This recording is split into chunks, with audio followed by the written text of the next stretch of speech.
Muito bem. Boa noite a todos. Estamos aqui abrindo essa aula do grupo de estudos a Umbandã. Na semana passada, no sábado passado, nós já fizemos uma aula, um evento teste, começando a estudar a obra do Espírito Ramatiz. Começamos pelo livro Mensagens do Astral. E hoje estamos iniciando os estudos de Umbanda. Vamos começar com a obra do nosso Pai Mata e Silva, Mestre Apacani, com o livro Mistérios e Práticas na Lei da Umbanda. Vamos fazer uma oração para a abertura desses trabalhos, porque são trabalhos de cunho espiritualista, e todos os trabalhos que são feitos dentro dessa linha são trabalhos onde a espiritualidade, em especial a espiritualidade da nossa querida Umbanda, estará presente nos apoiando, nos amparando. Então convoco a todos para fazermos uma oração. Pai nosso que estais no céu, santificado seja o vosso nome. Venha a nós o vosso reino, seja feita a vossa vontade, assim na terra como no céu. O pão nosso de cada dia nos dai hoje. Perdoai as nossas ofensas, assim como nós perdoamos a quem nos tem ofendido. E não nos deixeis cair em tentação, mas livrai-nos de todos os males, que assim seja. Ave Maria, cheia de graça, o Senhor é convosco. Bendita sois vós entre as mulheres. Bendito é o fruto do vosso ventre, Jesus. Santa Maria, Mãe de Deus, rogai por nós, os pecadores, agora e na hora de nossa morte. Amém. O Senhor é nosso pastor e nada nos faltará. Deitar-nos faz em verdes pastos. Guia-nos mansamente a águas tranquilas. Refrigere nossa alma. Guia-nos pela vereda da justiça por amor de seu nome. Ainda que andássemos pelo vale da sombra e da morte, não temeríamos mal algum, que tu estás conosco. A tua vara e o teu cajado nos consolam. Preparas uma mesa perante nós na presença de nossos inimigos. Unge a nossa cabeça com óleo, o nosso cálice transborda. Certamente que a bondade e a misericórdia nos seguirão todos os dias de nossas vidas, e habitaremos a casa do Senhor por longos dias.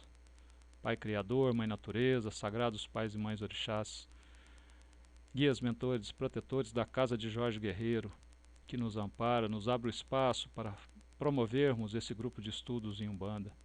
A linha do Oriente dessa casa, que dá a tônica, a inspiração e o amparo a todas as reuniões que aqui acontecem.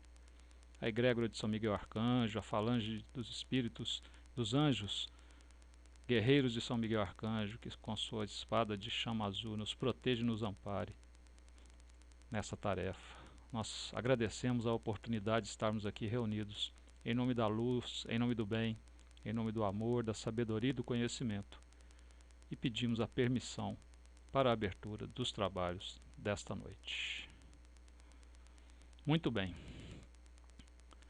Então, Ricardo, seja bem-vindo. A todos aqueles que depois forem participar desse grupo de estudos, dessa reunião de Umbanda, onde estudaremos a nossa querida e amada Umbanda, inicialmente na obra do nosso Pai Mata, Mestre Apacani. Eu te saúdo, Ricardo, da sua presença e de todos aqueles que estarão conosco assistindo a gravação desse vídeo.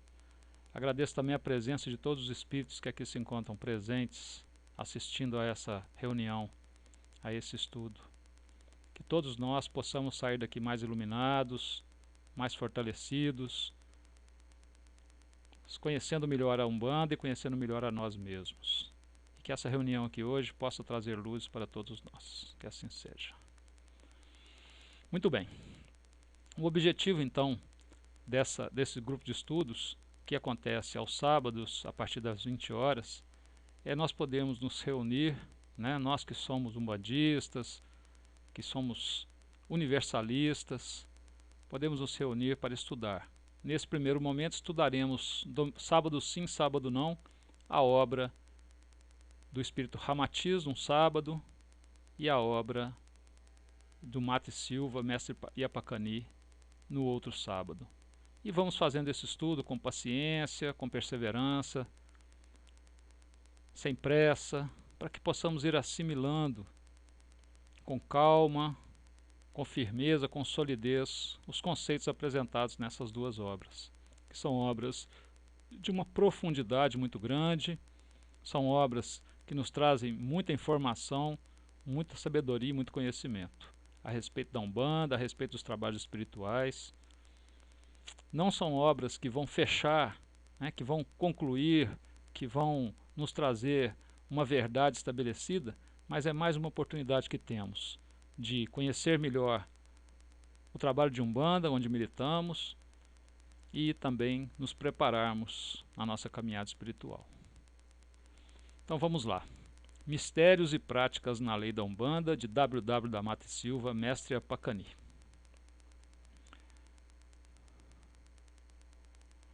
Vamos falar um pouco sobre o autor, Mestre Apacani, e as obras. O Woodrow Wilson da Mata e Silva nasceu em 1917 e desencarnou em 1988, também chamado de Mestre Apacani, grão-mestre e fundador da Umbanda Esotérica. Foi o médium que mais serviços prestou ao movimento umbandista. Revelou a Umbanda como sendo, em sua expressão mais elevada, o Aumbandã, conjunto ou código das leis divinas.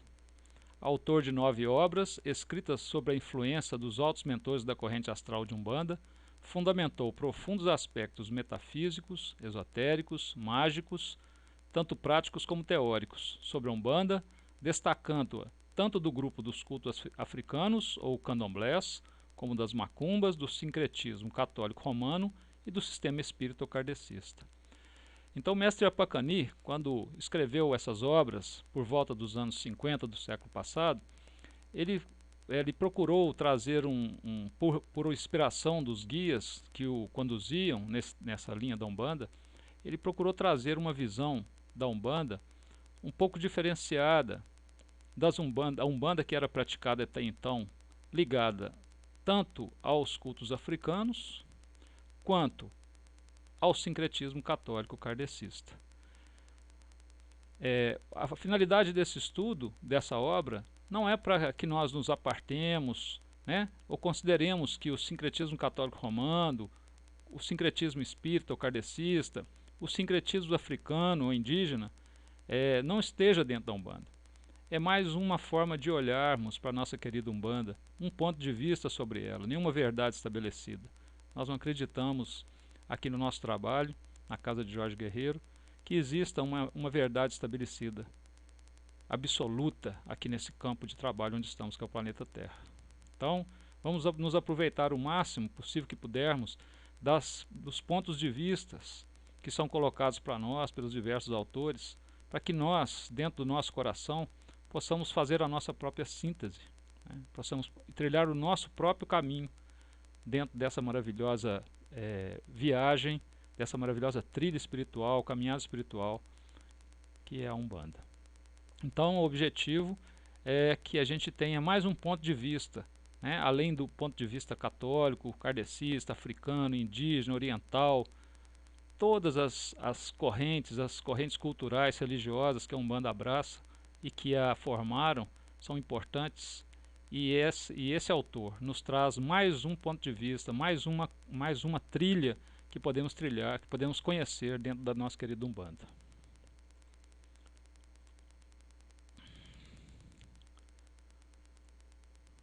Sua obra principal e mais conhecida é o livro chamado Umbanda de Todos Nós, considerada até mesmo a Bíblia da Umbanda, epípeto cuja explicação se encontra no fato de que essa obra foi a primeira a expor os verdadeiros fundamentos da lei e doutrina de Umbanda, tornando-se, desde sua publicação em 1956, um guia seguro para milhares de adeptos umbandistas.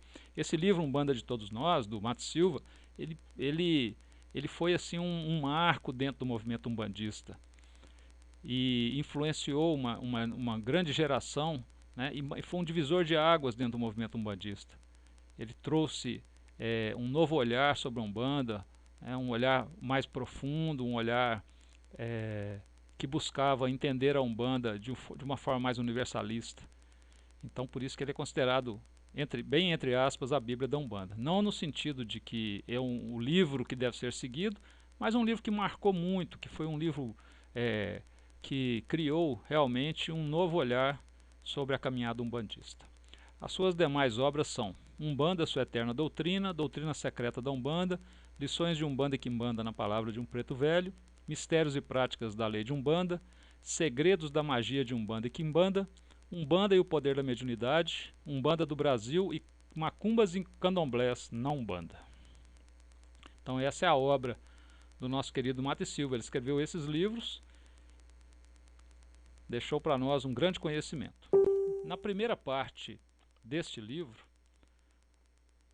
Mistérios e Práticas da Lei de Umbanda, nós vamos estudar, é o que nós vamos começar a estudar hoje, raízes históricas, míticas e místicas da Umbanda, os cultos africanos e o Muirictã, origem do culto adjunto da Jurema dos índios, fusão, mistura, deturpações, confusão, como e por que se impôs uma nova corrente, quem são os espíritos de caboclos, pretos velhos, etc., considerações sobre o vocábulo Umbanda e o que é Umbanda propriamente dita. Então esse é o primeiro capítulo que nós vamos iniciar o estudo hoje. Vamos lá então, vamos lendo e vamos comentando. Escute, meu irmão em Cristo Jesus, o Oxalá desta mesma Umbanda de todos nós, que por certo é umbandista tanto quanto quem mais o seja. Não importa que você tenha o grau de um médium-chefe, tido como chefe de terreiro, pai de santo, babá, etc., ou seja um simples médio, de diretor de tenda, centro ou cabanas, ou apenas um filho de fé. Você sabe o que é Umbanda? Sabe para você? Sabe para explicar? Você deve saber, no seu íntimo para si, para o seu entendimento, mas é possível que não saiba explicar para os outros e você tem a obrigação, o dever de saber isso direitinho. Façamos um trato, o autor e você que está lendo.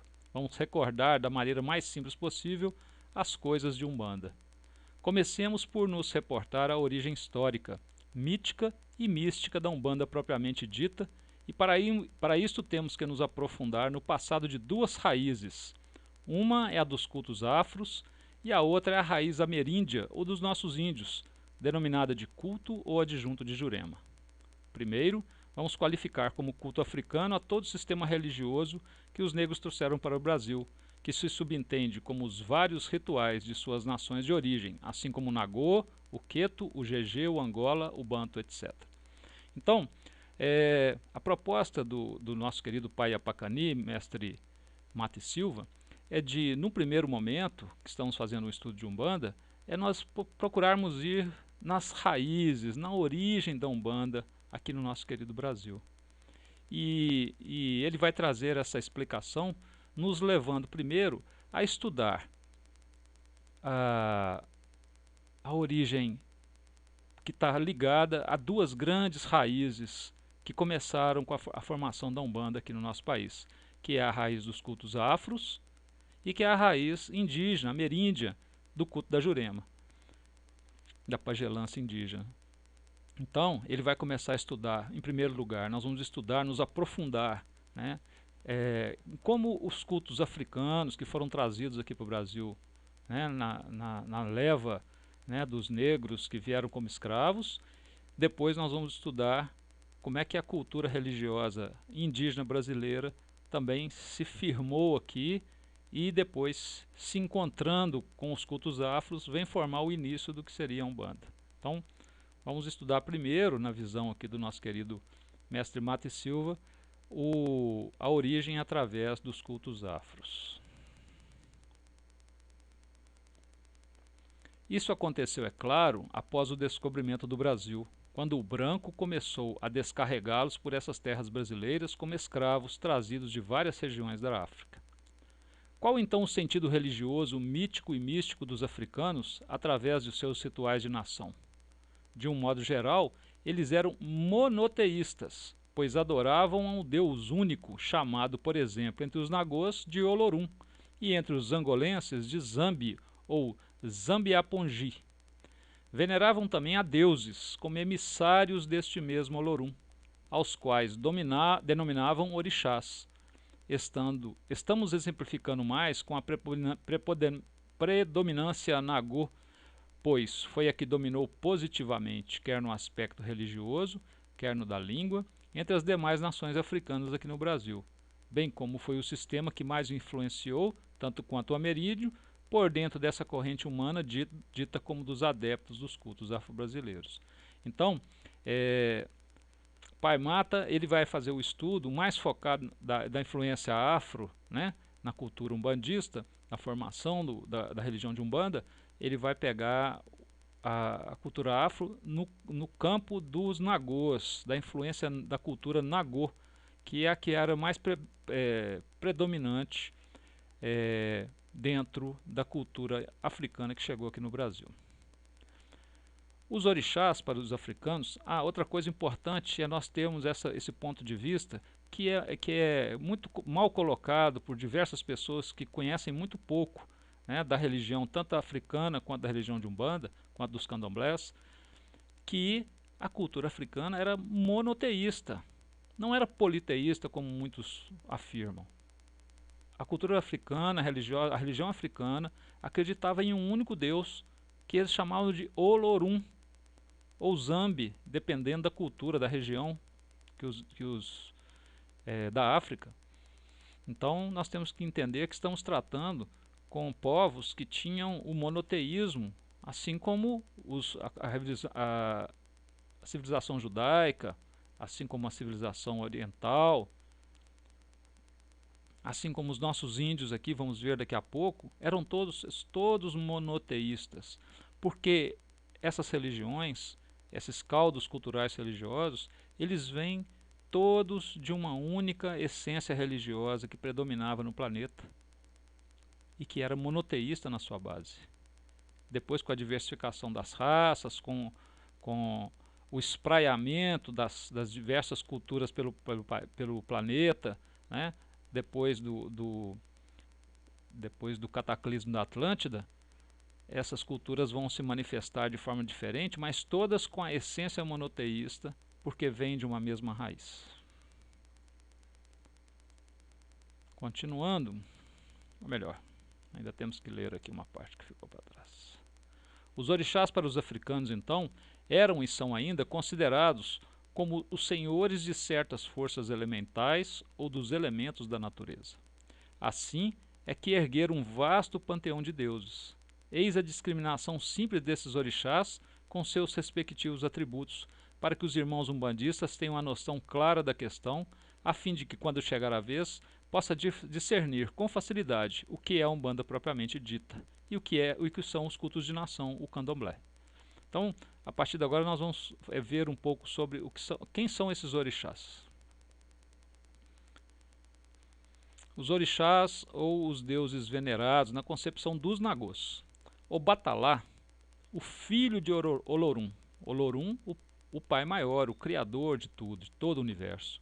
Obatalá, o filho de Olorum, o pai da humanidade, da nossa humanidade. Um orixalá, isto é, aquele que está acima dos orixás, é um grande Deus. O Obatalá, então, é aquela força que está abaixo de Deus, é o Obatalá. Por isso é chamado orixalá, porque também ele está acima dos orixás. Ele está entre Deus e os orixás, numa hierarquia cósmica. Posteriormente, ou seja, aqui no Brasil, recebeu a designação de Oxalá, pela contração de Orixalá, né? Ele recebe a designação de Oxalá. Já pela influência e opressão do clero, foi identificado como o Senhor do Bonfim da Bahia, o mesmo que Jesus. Isso foi o começo do chamado sincretismo ou similitude. Então, nós vamos ver que os orixás africanos, eles por pressão, por influência, né, do catolicismo, do poder do branco, ele teve que se adaptar, né, e fazer um sincretismo com os santos da Igreja Católica, né, com os arquétipos da Igreja Católica. E no caso de Oxalá, né, foi sincretizado como Jesus, né, como o Senhor do Bonfim. Xangô, deus do trovão, do raio, ou seja, do fogo celeste, dentro do sincretismo passou a ser assimilado a São Jerônimo da Igreja. Ogum, deus do ferro, da guerra, das demandas, dentro do sincretismo passou a ser assimilado ora a Santo Antônio, no caso da Bahia, a São Jorge em outros estados. Oxóssi, o deus da caça dos vegetais, dentro do sincretismo passou a ser assimilado a São Sebastião da Igreja.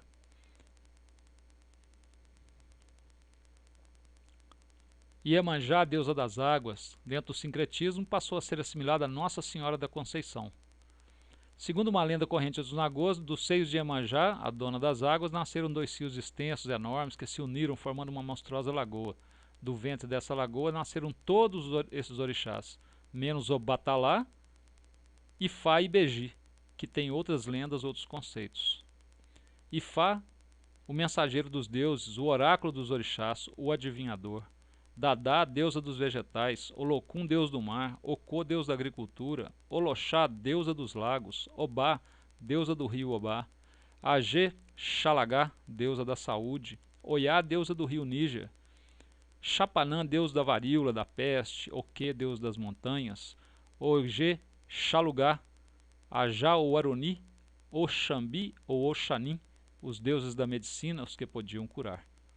Então, nós vemos aqui, relacionados pelo nosso Pai Mata, uma série de orixás africanos, né, Nagôs, e que foram trazidos pela cultura africana ao Brasil através dos negros escravos, né, e que marcaram muito esse início, né, da formação da Umbanda, mas lá atrás ainda não como Umbanda, mas como um culto dentro do Brasil, né.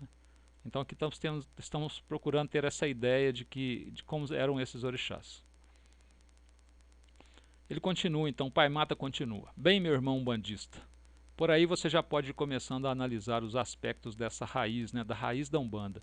E mesmo porque de somente 5 desses orixás, ou desses termos representativos de forças ou potências, milenários, tradicionais, remotíssimos, terem sido conservados no conceito interno, oculto, ou melhor, de adaptação oculta do astral por dentro da lei de Umbanda, quando chegarmos às questões das verdadeiras linhas ou das 7 vibrações originais dessa lei. O Pai Mata, ele tem a compreensão das 7 linhas da Umbanda, né, dos 7 orixás, como forças inspiradas pela corrente astral de Umbanda, e somente 5 desses orixás, se eu me lembrar agora, é Ogum, Xangô, Iemanjá, Oxóssi e Oxalá. Os outros 2, dentro de uma concepção linguística e inclusive até matemática, se chegou à conclusão que Iori e Orimá, que não são presentes na tradição africana que foi trazida para nós. Mas Pai Mata vai explicar melhor isso quando estudarmos as 7 linhas da Umbanda dentro da visão do Aumbandã, da Umbanda esotérica. Vamos continuar então. Assim é que, em seus rituais de nação, estamos exemplificando sempre com o Nagô, tocavam o Adarum, espécie de toque especial de atabaques, para chamar seus orixás. Esses atabaques eram preparados cuidadosamente, dentro de um certo segredo, tudo envolvendo cânticos, ervas e certa fase da lua, e tinham a denominação de Rum, que era o maior, Rumpi, o atabaque de tamanho médio, e o menor dos 3, Lê. Esse toque especial com esses 3 atabaques era para que se desse o transe, o animismo fetichista, como diz Nina Rodrigues, que também foi um estudioso de Umbanda. Para que se desse o transe mediúnico, quer no Babalorixá, quer numa filha ou filho de santo. Tudo isso era acompanhado de danças expressivas, apropriadas a cada orixá, palmas, cânticos, ditos também como pontos, etc. Então, Pai Mata já vai nos apresentando aqui, né, que para nós umbandistas de uma importância enorme, que a gente conheça, né, as origens da nossa religião. Essa é uma das raízes de onde se originou a religião de Umbanda, e nós como umbandistas devemos ter a consciência para podermos falar sobre a Umbanda, termos essa consciência dessa origem de onde surge a nossa querida Umbanda. Da mesma forma que uma pessoa que vai estudar português tem que conhecer latim, tem que conhecer o grego, que são línguas mãe do português, principalmente o latim.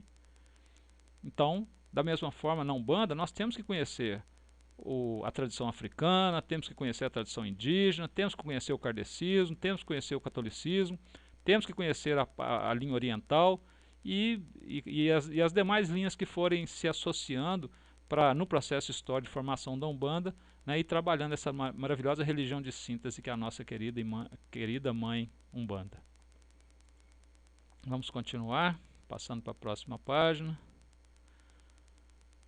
Ô, Ricardo, se você tiver alguma dúvida, viu, pode se colocar aí através do chat, tá? Fique à vontade. Então, cremos ter ficado bem claro nessas linhas gerais que os africanos trouxeram suas concepções bem definidas, com seus deuses, seus rituais, suas práticas e especialmente todo um sistema de oferendas aos orixás, que envolviam elementos materiais, inclusive o sacrifício de animais com sangue, etc. Essa questão de oferenda ou comida de santo será analisada e esclarecida na parte que trata de magia e oferendas. Então, a tradição africana trouxe também todo um arsenal, né, de ritualísticas, né, de trabalhos, de oferendas, de cantos, todo um sistema ritualístico próprio, muito rico inclusive, né, a tradição africana, a tradição religiosa africana é uma tradição riquíssima, né, tanto em termos ritualísticos, quanto em termos mitológicos, né, a mitologia africana, trazendo conceitos dentro do conto dos mitos, né? Traz uma sabedoria embutida nos mitos africanos que vale a pena para as pessoas que têm interesse nessa área dar uma olhada e dar uma pesquisada. Além do que, né, o trabalho com o Ifá, que é o oráculo africano, quando nas mãos certas, das pessoas certas, né, com ordens de outorga do astral, né, esse oráculo também é um oráculo de sabedoria, né, assim como os vários oráculos que existem no planeta, né, em todas as culturas, não para ficar prevendo o futuro, mas para trazer autoconhecimento, né, para que a pessoa se entenda melhor, né, para que o próprio inconsciente do consulente possa aflorar através daquele oráculo e ele possa se conhecer melhor suas mazelas, suas dificuldades e seus potenciais. Para isso que serve um oráculo. Tá? E a cultura africana, a cultura religiosa africana é muito rica nessa questão oracular também. Agora, meus irmãos, continuando então, agora, meus irmãos umbandistas, especialmente a você que se diz ou é babá, tata ou médium-chefe, cremos que já chegou ao seguinte entendimento. No culto africano puro, em seus ritos, só evocavam orixás, ou seja, os espíritos enviados deles, dos orixás.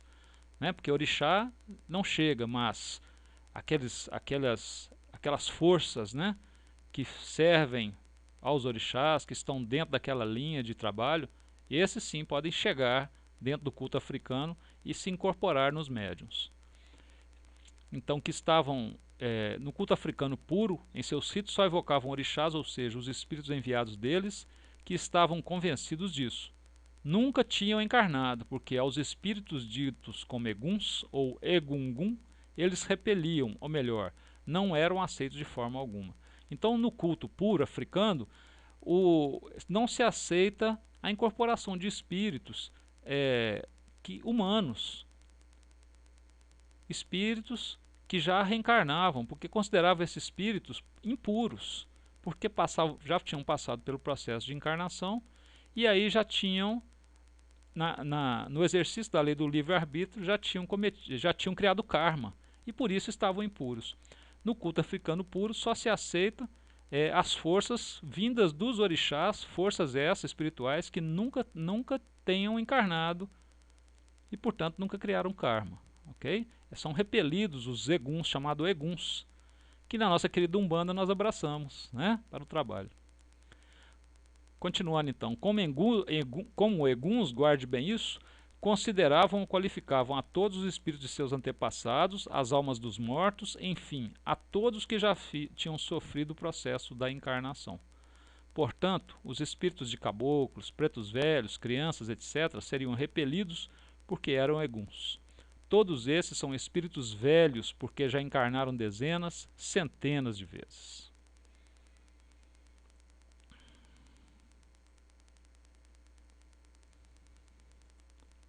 E, para que os fundamentos desta raiz fiquem bastante reavivados na mente de todo umbandista, vamos repisar o seguinte. Então aqui ele vai dar uma série de conceitos do que é babalorixá, do que é babá, babalaô. Vamos lá, vamos rapidamente passar por essa parte aqui. Babalorixá, então, é uma espécie de sacerdote do culto Nagô. Interpretação dada, pai de santo ou chefe de candomblé. Babá é um diminutivo de babalorixá, que também significa a mesma coisa. Babalaô é o que trabalha com o culto do Ifá, com o oráculo. E a Lorixá é a sacerdotisa, a mãe de santo. Iaô é a inicianda, é a filha de santo. Ogã é um protetor do candomblé, que fornecia meios financeiros para as festas. O Ogã é o responsável pelo terreiro de candomblé, né? É aquele que vai, é o que vai gerenciar, né, para que o babalaô possa exercer a parte espiritual. O Ogã é aquele que vai exercer a parte física, material, vai tomar conta da parte material do terreiro. Era escolhido pelo babá e confirmado pelo orixá. Ogã de Atabaque é a pessoa que conhecia os segredos dos toques para os orixás. Nós vimos que o toque dos 3 atabaques, né, é que traz o orixá. Então cada orixá tem um toque diferenciado, uma vibração que é trazida ali para que ele chegue e se incorpore. O Ogã de Atabaque tem que ter um conhecimento muito grande da magia do som, dos mantras, dos toques, dos pontos cantados, para que ele possa atrair essa força de acordo com o que é necessário na gira, né, do candomblé, naquela gira específica. O cambondo, dito também cambono, espécie de tocador de atabaque nos candomblés de Angola, depois, em consequência das deturpações, passou a ser qualificado nos terreiros como auxiliar dos protetores, isto é, aqueles que se ocupam de servir as pessoas mediunizadas. Na Umbanda, né, nós chamamos cambono o médium que fica ali na sustentação do trabalho. Candomblé é o lugar onde se faz o terreiro, onde se processa os ritos e as cerimônias. Isso aqui então o Pai Mata está nos dando, né, como umbandista, o conhecimento, né, da nossa raiz. Candomblé de caboclo, ritual onde predominam as evocações para os encantados, o mesmo que caboclos. Então já é um candomblé que trabalha com os caboclos, mas nesse caso trabalha com caboclos. Alguns trabalham com caboclos que somente são uma linha de encantados que também nunca passaram pela encarnação humana, e outros trabalham com caboclos que são encantados, mas que já passaram pela encarnação humana e se encantaram. Ilu, atabaque de um modo geral. Matança, sacrifício de animais para os orixás e para o Exu também. Peji, o altar e o santuário dos candomblés, dito também como congá. E ainda para necessária diferenciação, padrinho disse também como pai de santo no candomblé de caboclo. Como padrinho ou compadres também tratam os Exus quando no reino, né, quando vem. Tata ou Tata de Inquice interpreta-se também como pai de santo no Congo, no candomblé do Congo e de Angola, não o Nagô. Encantado interpreta-se também como orixá no candomblé de caboclo e no catimbó como espíritos protetores chamados de mestres. Depois vai se falar um pouco mais nessa parte do catimbó, que está ligado mais à parte da pagelança indígena, a origem ameríndia da Umbanda.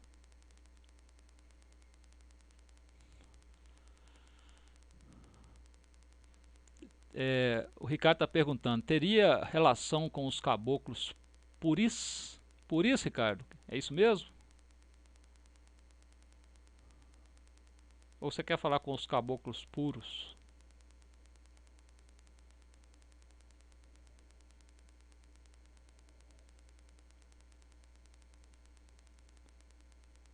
Os caboclos encantados. Essa linha dos encantados é o seguinte.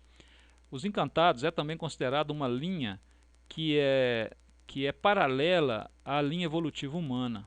Alguns consideram que os encantados vão depois os espíritos que são chamados de encantados vão depois passar para a faixa humana, né, para experienciar o livre-arbítrio na faixa humana, e outros trabalham com a linha encantada como uma linha paralela. Ela é uma linha que nunca vai encarnar como humano. Ela vai ter sua própria evolução diferenciada do nosso espírito, que passa por todas as fases, inclusive pela fase humana. Então, alguns encantados que vêm no trabalho de Umbanda, e nesse trabalho principalmente do candomblé, são encantados que não passarão e nem passaram pela faixa humana. Pode ser chamado de caboclos puros, porque nunca encarnaram antes. Então não tem karma estabelecido. Eles não têm essa noção de bem e mal que o livre-arbítrio dá. Eles são forças da natureza. Ok? Está explicado?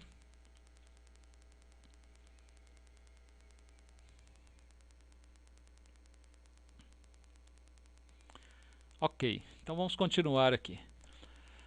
Tendo reavivado esses significados em linhas gerais e sintéticas, deixamos de lado agora essa raiz afro e vamos ao encontro do que é genuinamente nosso bem brasileiro, a raiz ameríndia ou dos nossos índios, o adjunto de Jurema, para que depois possamos encontrar a verdadeira Umbanda. Então, ele passa nessa obra, né, de uma maneira rápida, mas já nos dando muita informação sobre a raiz afro, né, da Umbanda, e agora ele vai nos fazer adentrar na raiz ameríndia. Vamos estudar um pouco, né, a cultura ameríndia que foi encontrada aqui na América, né, com a chegada dos portugueses, e vamos ver como é que essa cultura ameríndia, religiosa principalmente, influenciou a formação da nossa querida Umbanda.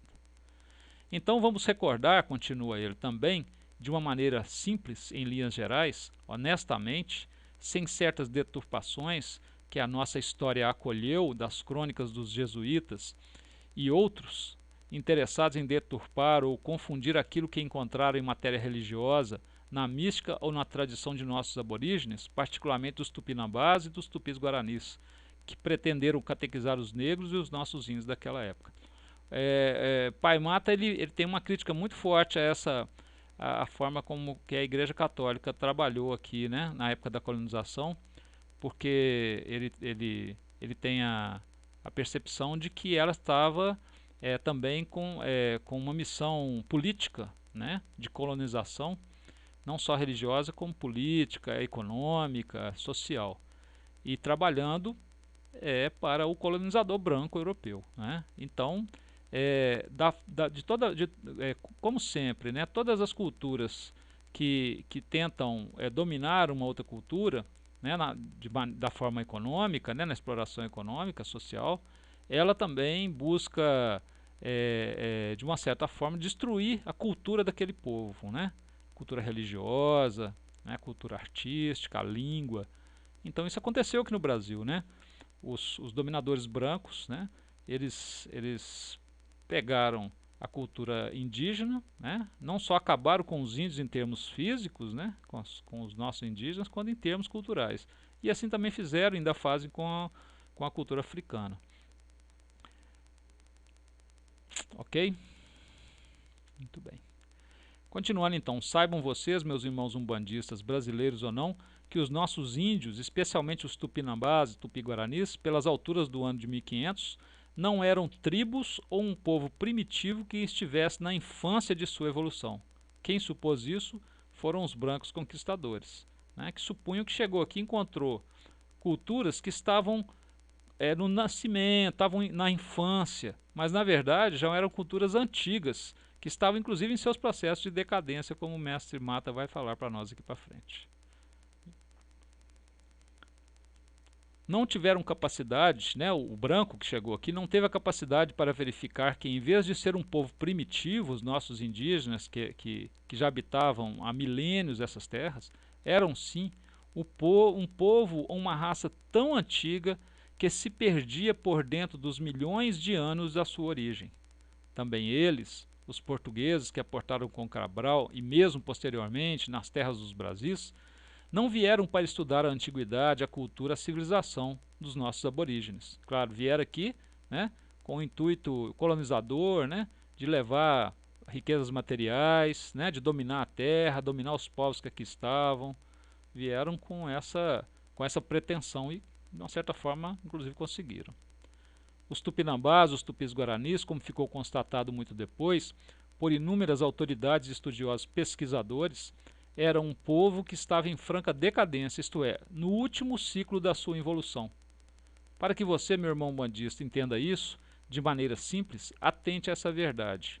É ponto fechado, são fatos históricos, são verdades ocultas ou são dos ensinamentos esotéricos, que toda raça surge, faz sub-raças, evolui sob todos os aspectos e depois entra em decadência para dar lugar a uma nova raça. Aqui Mata e Silva declara o seu caráter teosófico, né? Ele um estudioso também do sistema teosófico, da teosofia, né? Que surgiu em meados do século XIX, né? com Blavatsky, que fundou a Sociedade Teosófica, e por inspiração de mestres, chamados mestres ascensionados, né, de seres, dos adeptos que tomam conta da humanidade, o sistema teosófico traz um ensinamento muito interessante a respeito da evolução da humanidade em termos de que eles chamam de raças, que não tem nada a ver com as raças que nós conhecemos, as raças negra, branca, amarela, né, com cor da pele, mas sim num aspecto mais esotérico, num aspecto mais evolutivo. E Mate Silva bebeu dessa fonte da teosofia com certeza, quando ele cita que essas raças e sub-raças, essa evolução da humanidade através de raças e sub-raças, né? Inclusive nós temos, dentro desse ponto, de maneira rápida, nós podemos falar que nós temos uma raça pré-adâmica, uma raça adâmica, uma raça lemuriana, uma raça atlante, uma raça ária, que é essa que nós estamos, e dentro dessas raças ocorrem movimentos de evolução evolução e decadência das raças, porque se trabalham com ciclos evolutivos de sub-raças. E hoje nós estamos na quinta sub-raça da quinta raça, que é a raça ariana. E essa sub-raça, a raça ariana e essa sub-raça trabalha muito o aspecto mental do ser humano, né? Nós estamos aqui desenvolvendo os nossos aspectos mentais, né? Por isso a nossa civilização é tão voltada para os aspectos intelectuais, mentais, a tecnologia, né? Um certo materialismo que estamos atravessando, porque estamos trabalhando realmente sobre para dominar esse aspecto.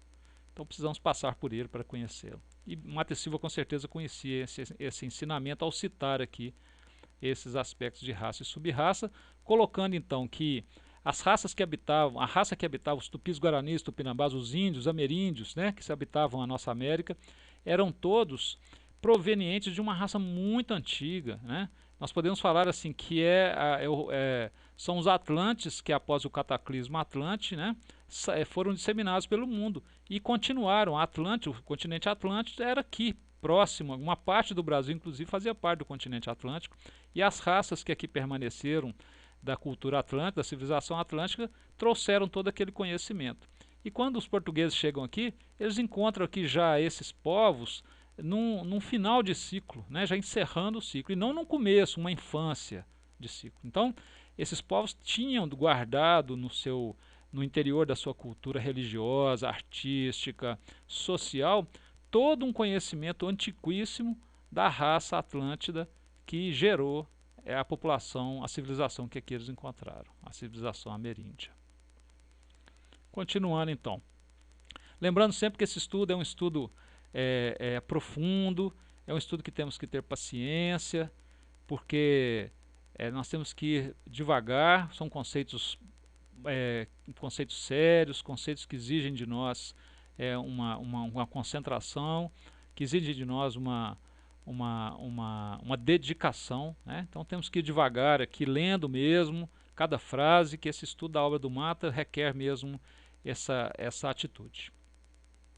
Continuando então, é preciso que compreendamos esta questão da decadência das raças.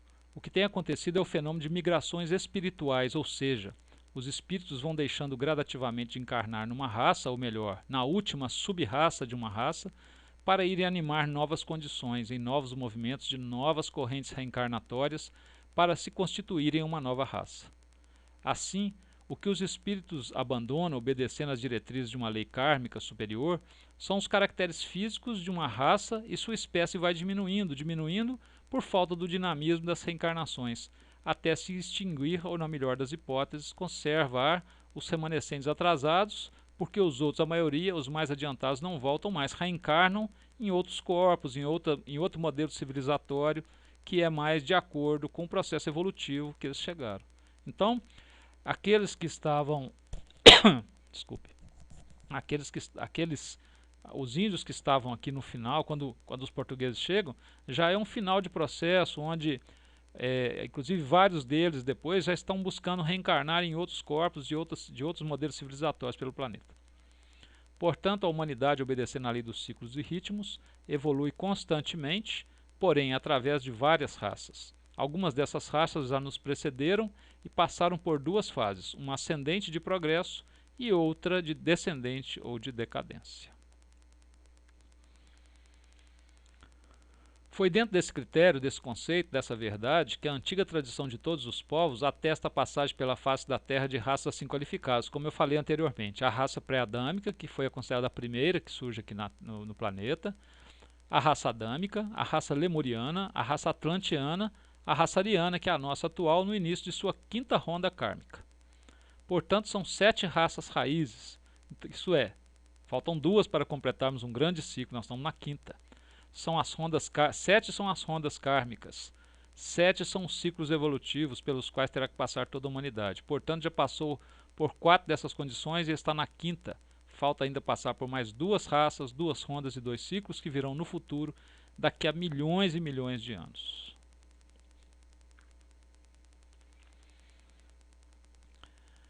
Foram diversos os fatores ou as causas que contribuíram para a decadência e consequente desaparecimento dessas raças pré-históricas com suas civilizações. Então, agora ele está falando aqui de uma forma geral dessas grandes raças. Causas psíquicas ou morais, físicas, cósmicas, cataclismos, biológicas e mesológicas, que levaram à extinção, porque nesse campo tudo nasce, tudo cresce, tudo morre, inclusive as grandes civilizações, os grandes movimentos civilizatórios. Essas raças que são movimentos civilizatórios não ficariam por fora dessa lei, né, da renovação. As suas civilizações, todos os documentos, todos os códigos, todos os ensinamentos da antiga tradição o atestam, foram adiantadíssimas sob todos os aspectos. Foi, portanto, um povo, os tupinambás, os tupi-guaranis, já na última fase de acentuada decadência da raça, ou seja, dentro das condições citadas, porém ainda com os vestígios positivos de uma avançada civilização que os portugueses encontraram no Brasil de 1500. Então não encontrou aqui um bando de índio que não sabia de nada, né? Um bando de gente que estava ali no começo, né, de uma civilização, primitivos. Não, encontrar uma raça que já ainda, mesmo em decadência, mantinham vestígios de grandes conhecimentos que foram herdados do momento onde essa raça estava num processo adiantado de conhecimento, né, como a Atlântida, que foi uma raça que superou, inclusive, o que nós alcançamos até hoje, em termos de conhecimento tecnológico, espiritual, científico, né? E os ameríndios aqui, né, assim como os africanos, porque os africanos que vieram para cá são povos descendentes, os nagôs, os gegês, os quetos, são descendentes também dessa mesma cultura, né, Atlante, mas que veio por uma raiz, por um caminho que veio pelo Egito, que era um posto avançado da cultura atlante, e que depois, não podemos esquecer que o Egito está na África, e que depois, por influência da tradição egípcia e judaico também, que é também uma extensão desse conhecimento, desce por todo o continente africano e depois vem para cá através dos escravos, através da cultura africana. Então essas duas grandes culturas que formaram bandas são todas herdeiras de uma grande tradição civilizatória avançadíssima e que já estavam no seu período final de ciclo, mas que guardavam ainda os conhecimentos, principalmente conhecimentos religiosos, né? de contato com a espiritualidade, de contato com o divino e com o sagrado do mundo. Continuando aqui, o povo dos tupinambás, dos tupis-guaranis, da era pré-cabralina, era tão adiantado, tão civilizado quanto os outros povos que habitaram a América do Sul na época deles, assim como os maias, os quichuas, os incas, né, aqui dos Andes, eram povos, e já a própria arqueologia, a antropologia hoje já nos prova isso, já nos dá base para essa afirmação. Eram culturas avançadíssimas, inclusive mais avançadas do que o europeu que chegou aqui, que tinha um poder político e militar muito grande, né?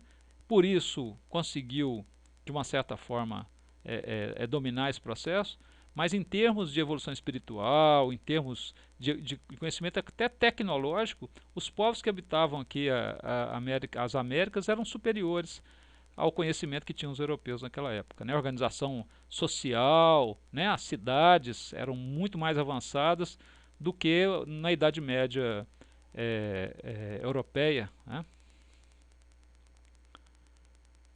As suas concepções, sua mística, enfim, sua teogonia era de grande pureza e elevação dos povos que aqui habitavam a América, né? Somente alcançada pelos que já vinham dentro de uma velhíssima maturação espiritual. E a prova insofismável disso era a sua língua, o Yangatu, o idioma sagrado, a língua boa, incontestavelmente um idioma polissilábico. Esse idioma, o Yangatu, que era o idioma base, a língua base que deu origem a todas as línguas dos índios que aqui habitavam, né, o idioma sagrado dos tupis-guaranis e dos tupinambás, revela claramente em sua morfologia, em seus fonemas, no seu estilo metafórico, ter sido uma língua raiz polida, trabalhada através de milênios. Foi tão bem trabalhada essa língua polissilábica que se presta às mais elevadas variações ou interpretações poéticas. Delas derivaram diversos idiomas também considerados antiquíssimos. Vamos então verificar por dentro da sua teogonia a pureza de suas concepções sobre as coisas divinas, pois os tupinambás e tupis-guaranis eram, sobretudo, um povo monoteísta, assim como os povos africanos que vieram para cá. Diferentemente daquilo que prega o explorador europeu, né? O conquistador europeu, que escrevendo a história como povo conquistador, né? Coloca tanto a tradição africana quanto a tradição indígena como politeístas, como bárbaros, né? Como um povo infantil, primitivo, né? E nós estamos vendo aqui, e a própria arqueologia, a antropologia, os estudiosos, inclusive acadêmicos, nos provam já há muito tempo de que aqui e na África se encontravam povos que traziam no seu bojo cultural uma tradição riquíssima, muito antiga, né, e que eles guardavam, eram herdeiros e guardiões dessa tradição. Os nossos queridos tupis, guaranis, tupinambás, nossos ancestrais aqui ameríndios, né, acreditavam, adoravam um Deus supremo sobre todas as coisas, a quem chamavam com muita veneração de Tupã. Tupã ou Tupã, de Tu, que significa ruído, estrondo, barulho, e Pã, que significa ou exprime o som, o estrondo, o ruído feito por alguém que bate, que trabalha, que malha. Tupã era, portanto, o supremo manipulador, isto é, aquele que manipula a natureza ou os elementos. É o divino ferreiro que bate incessantemente na bigorna cósmica. Era considerado, sem dúvida alguma, o supremo poder criador. Então vejam a riqueza, né, desse conceito do Deus, né, do Deus único, né, aquele que é capaz de manipular, né, os elementos, de formatar, de criar a natureza, né, o divino ferreiro, o divino criador, né, que constantemente está gerando vida para nós. Conceito muito avançado, cosmogônico.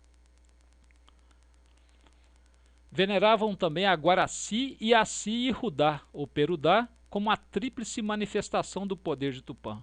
Eram atributos externos. Da mesma forma que os negros africanos, né, tinham Olorum como o deus, assim como correlativo a Tupã, dos nossos ameríndios, e os orixás como manifestadores do poder, né, desse deus Olorum, aqui os nossos queridos tupinambás e tupis-guaranis tinham Tupã como o Deus único, criador, monoteísta, e Guaraci e Iaci Rudá como uma expressão, com aquilo que expressava, manifestava esse poder de Tupã para nós. Eram os atributos externos do Deus, né? Vamos ver aqui então cada um deles. Guaraci, o sol, de Guará, vivente, e Si, mãe, davam essa dupla interpretação. Pai ou mãe dos viventes, no sentido correto de que o Sol era e é o princípio vital que animava todas as coisas da natureza, o mesmo que a luz que criava a vida animal. Guaraci era, sem dúvida, a representação física, visível, do poder criador, que através dele criava nos elementos da própria natureza as coisas, os seres. Enfim, era o elemento ígneo, o pai da natureza. Por isso diziam dele Guaraci, Sayá, Tatauí, as flechas de fogo de Tupã, os raios do céu que se transformavam em Tupaci Linguá, o trovão. Por causa disso é que certos interpretadores ligeiros deram Tupã como sendo puramente o deus do trovão. Então Guaraci é o sol, o pai, né? Aquele que é a representação do fogo. E a Si, a lua, de Iá, planeta, e Si, mãe ou progenitora, era a mãe dos vegetais ou ainda a mãe natura, a mãe natureza, né? Um pai celestial e mãe natureza. Olha a riqueza, né, que a gente encontra nessa cosmologia, né, nessa cosmogênese dos nossos tupinambás, tupis-guaranis. Rudá ou Perudá, o deus ou divindade que presidia o amor, a reprodução. Rudá era evocado pelas cunhãs, pelas mulheres, em suas saudades, em seus amores, pelos guerreiros ausentes, para que eles só tivessem pensamentos e coração para recordá-las. Então, é a representação da Trindade, o Pai, a Mãe e o Filho. Não é um processo primitivo? Deveríamos ter vergonha de chamar, né, os nossos queridos tupinambás, tupis-guaranis de primitivos. Aqui nós vamos nós estamos com 1 hora já de trabalho, de estudos. Nós vamos dar um tempinho para tomarmos uma água, né, e voltarmos daqui 5 minutos, ok, Ricardo? 5 minutinhos, para a gente poder esticar um pouco, levantar um pouco. Vou colocar um vídeo aqui para nós, um vídeo aqui do nosso querido Pontos do Pai Mata. Esse é o Pai Mata, cantando os pontos bem da época. É dia, Xangô na pedreira. É dia, mamãe é manjar. No meio da cachoeira, Azami, eu peço a benção, assim da proteção, que livra teus filhos da peste e afaste da tentação, que livra teus filhos da peste e afaste da tentação.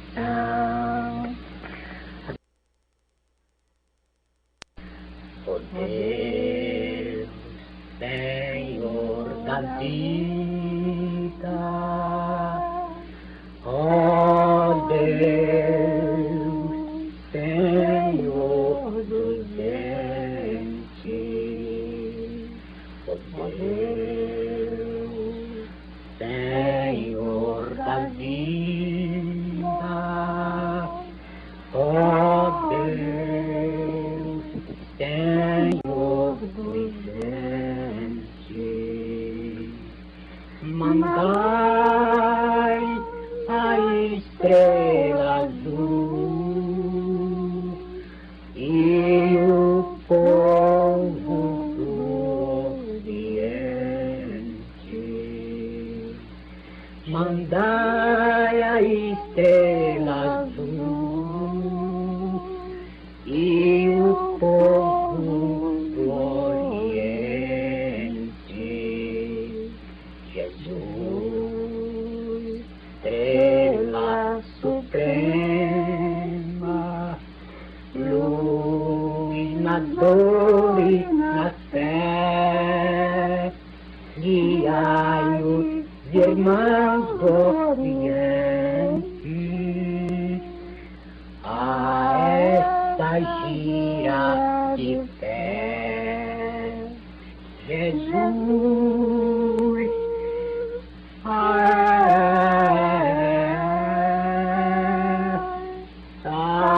Samani do Oriente. Jesus,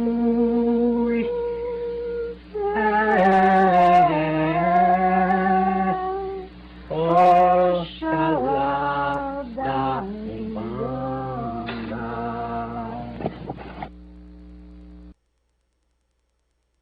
Quanta agulha no mar, quanta agulha no mar, eu escudo é de ouro, meu Pai, quanta agulha no mar.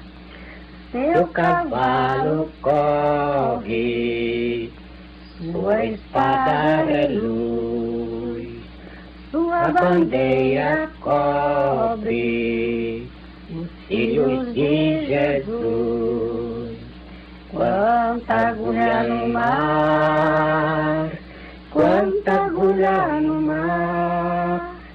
Seu escudo é de ouro, meu Pai, quanta agulha no mar. Agora ainda com o ponto do caboclo, vamos para o lanceiro da minha banda. Ouvi os clarins de algum chamar. Acorde, meu guerreiro, Ogum já está de ronda. Ele é orixá, ele é beira-mar, ele é beira-mar.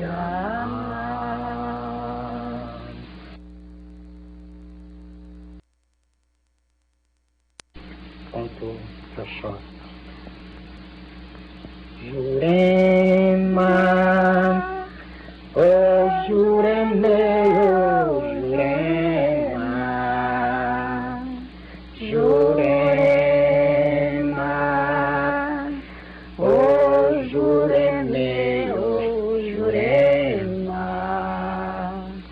Quando clareou o dia, a Jurema voltou lá, foi amando de Oxalá, ver seus filhos no Gongá. São ponto de Jurema. O Juremê, o Jurema, o Juremê, o Jurema. E não fosse o canto da Jurema, caboclo de Umbanda não vinha cá. Se não fosse os cantos da Jurema, caboclo de Umbanda não vinha cá.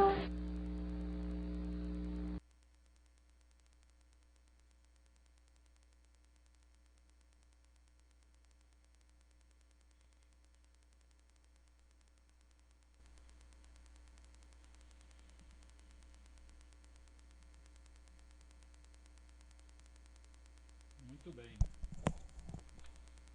Vamos retomar os nossos trabalhos, nossos estudos. Ricardo, você está na sala?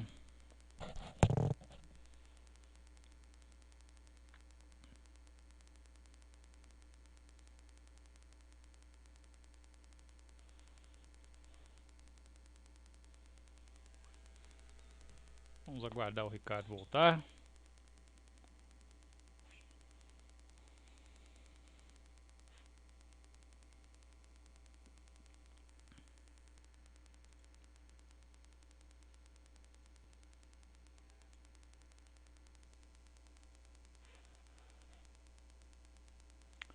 Então, Ricardo, nós vamos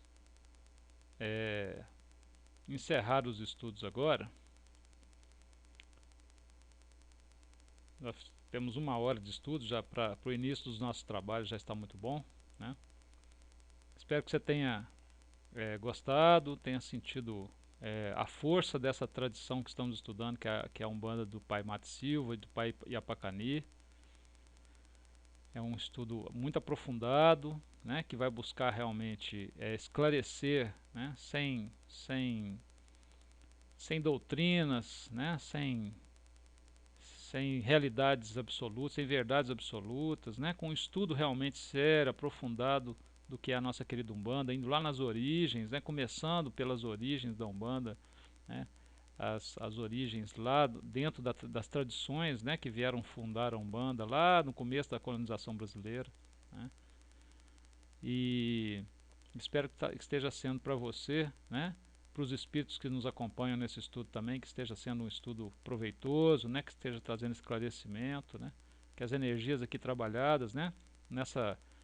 Todo estudo é também não deixa de ser uma gira, né? Então nesse momento nós estamos aqui recebendo, né, as influências positivas dos nossos guias, dos nossos queridos pretos velhos, caboclos, das crianças, dos nossos queridos Exus, de todas as linhas de trabalho da Umbanda. Com certeza, ao fazermos esse trabalho, estamos invocando essas energias ao nosso redor, né, e nos beneficiando também, nos trabalhando, né, a nossa consciência, as nossas forças, e procurando irradiar essas energias também, né, para todo o planeta, onde for necessário. Então estamos aqui num trabalho, né, não só num estudo, mas acredito também que não existe só estudo espiritual, né? Toda vez que a gente para estudar, a gente também está em tratamento, está mobilizando as energias. Então, eu fico muito feliz, né, de estar compartilhando com você, né, nesse momento aqui, esse nosso trabalho de Umbanda. Então, o nosso estudo, eu acho que é bom ficarmos por aqui por enquanto, já temos 1 hora de estudos, e vou agora passar para uma parte do trabalho, que é a segunda parte desse nosso estudo. Sempre vamos fazer um trabalho, uma meditação, um trabalho de visualização criativa, de imaginação criativa. Então eu vou colocar um vídeo aqui agora, que é um trabalho chama oração de cura xamânica. Então eu vou te pedir para concentrar, ficar com a coluna reta, trabalhar um pouco a respiração. E eu vou colocar um vídeo aqui, você vai lendo. Ele é um vídeo que tem um fundo musical, mas tem uma leitura de uma oração que vai fazendo, e vá se beneficiando desse trabalho, dessa oração de cura xamânica, né, na linha dos nossos caboclos, né, dos caboclos planetários da Umbanda, né, que vem trazer para nós, né, sua força, sua capacidade de limpeza, de purificação. Então eu vou colocar esse vídeo aqui para nós, e no final eu volto para nós encerrarmos nossos trabalhos, ok? Então vamos lá.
Muito bem. Estamos de volta então para encerrarmos essa nossa reunião, agradecendo ao Deus Pai Criador, à nossa Mãe Natureza, aos nossos sagrados pais e mães orixás, aos guias, mentores e protetores da casa de Jorge Guerreiro, a linha do Oriente dessa casa que inspira, ampara e dá a tônica de todas as reuniões que aqui acontecem, a Falange de São Miguel Arcanjo, a todos os trabalhadores da Umbanda, a todos os trabalhadores luminosos, encarnados ou desencarnados, da nossa querida Mãe Umbanda. Nós agradecemos muito essa oportunidade que tivemos de estarmos na luz, no bem, no amor,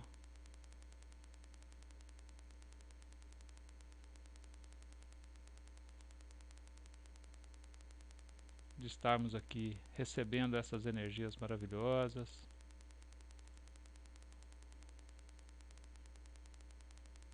buscando sempre trabalhar em nós,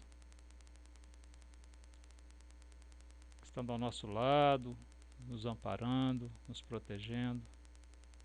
Nós agradecemos muito essa oportunidade de mais uma vez estarmos aqui juntos, na prática da luz, do bem, do amor, do conhecimento, pedindo que nos ampare na nossa caminhada, na semana que se segue, pedindo também que se estenda aos nossos lares essas energias aqui trabalhadas, protegendo e amparando nossas casas, nossas famílias, nossos locais de trabalho. E que as energias aqui hoje vibradas possam estar se irradiando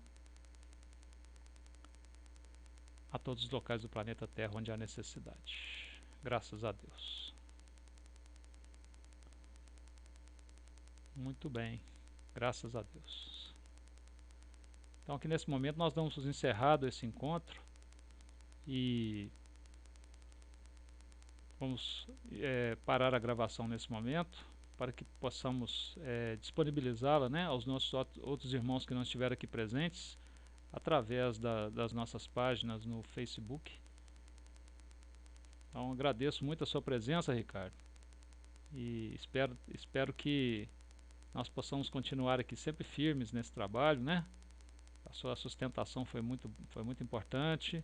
Eu sou muito agradecido à sua presença, porque estamos aqui realizando um trabalho, né? Um trabalho espiritual, né? Com certeza. Te agradeço muito. Eu vou dar por encerrada aqui a gravação.